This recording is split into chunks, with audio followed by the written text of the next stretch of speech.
everyone, today we're gonna do a cowgirl cake, every little girl's dream. So we're gonna do not the traditional cowboy colors, we're actually gonna, get pinks and blacks and maybe a little white. I'm not sure, I haven't decided on that yet. Anyway, so this could be for, a little girl or even an older girl. It's gonna be a little bit more glam and use some cute little fondant texture mats and molds and things of that sort. So I am just making a styrofoam one today because it's going to be kind of a large cake, and I don't have anyone to feed it to. So you would just do obviously regular cake. This is more of an intermediate, so you would know how to build your cake properly anyway.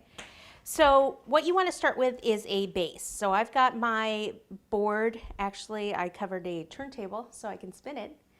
So it was a 14-inch turntable, and I just covered it with black fondant. So to get that to stick, I just put some shortening on it.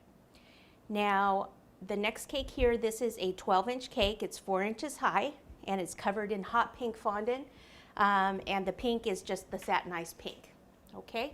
Then the next here is going to be this one, which isn't covered, because this one's the only one that's a little bit different as far as covering it goes. This one, I think this is a 10, yep, it's a 10-inch, and it's only 2 inches high. So that'll be my next layer. Then over here, I have a 8-inch that's 3 inches high. Then I've got a 6-inch that's 2 inches high. And then I have, I think that's a 4-inch that's 4 inches high. Okay, so you're gonna have all those made out of cake. They'll be on cake boards underneath, ready to stack. As far as stacking goes, you can stack them however you usually do, whether it's with dowels or the system that I usually use.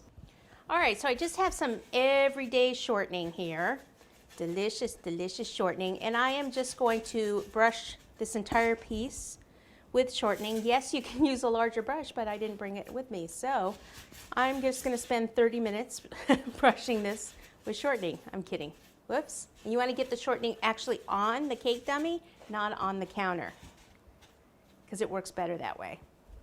All right, so that where the machine cuts it, I'm going to go ahead and fill that in. If this was cake, then you would have your cake iced with just a regular buttercream icing, or if you prefer ganache, you can do it in ganache, either way. And then you would want to chill it before you go to cover it, and that goes with all the layers. I usually chill in between. And I even chill my cake actually after I cover it in fondant, but that's basically up to you and where you live and what you can do. All right, then the next step is going to be to knead up some black fondant. Now this tier, I want it to look like rope, but I don't want to actually do rope and wrap it and wrap it and wrap it around, because that would take forever. So I'm going to show you a quick way to do something that looks like rope without actually doing all that work. All right, let me get that out of the way. All right, so I'm rolling out my black fondant. Make sure you knead it well enough, and we don't actually want to roll it too thin. And this actually works a little bit better when you have buttercream on your cake. And I'll tell you why in a minute. So not the perfect circle, but a perfect circle would have been better. Okay, so I'm gonna flip it like this, bring this over, go ahead and place it over the top, smooth it like you would normally do,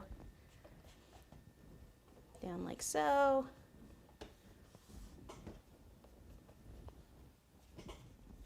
Okay, then you want to go ahead and trim it up at the base.